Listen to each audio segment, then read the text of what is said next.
Reboot India theme, we spoke with the management of ABB India in order to understand the opportunities for India's capex cycle, the challenges that are faced, as well as what the outlook is going forward in terms of the company's growth segments. Well, just to keep it into perspective, ABB India operates in the robotics and discrete automation, motion, electrification, as well as process automation sectors. We spoke then with the management in order to garner more perspective and understand what the outlook is. Sanjeev Sharma, Managing Director at ABB India, interacted with us. Well, he said that as of now, the impact of, the second wave of COVID has not been as severe, as the company has multiple product lines as well as byproduct lines. So the company does manage to remain insulated with that. So he did allude to the fact that the months of April and May has been rather robust for the company via the different product lines.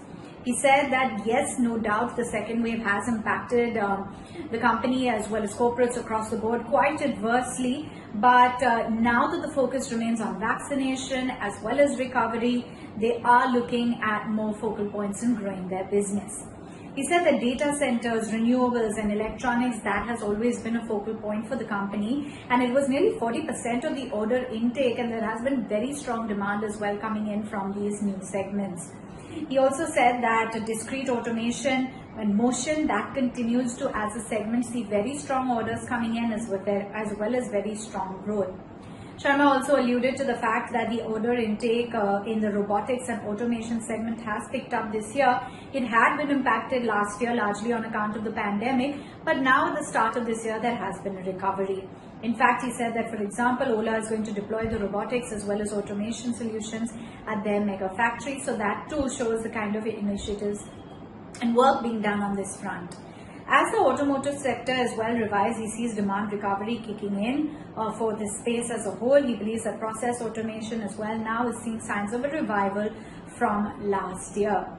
In fact, he also said that they are looking at alternate strategies for the availability of raw materials, because the availability and the price of raw materials, those continue to remain lingering issues. But the new order intakes now are going to factor in the price increases, particularly for raw materials like copper as well as steel.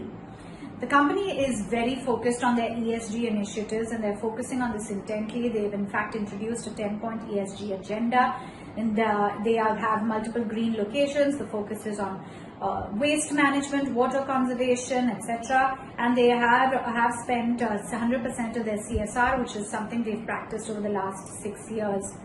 Going forward, they say that they see a robust cash cycle for the company. The cash position is 40% higher than last year despite COVID, and they will continue to grow as India's story continues to grow.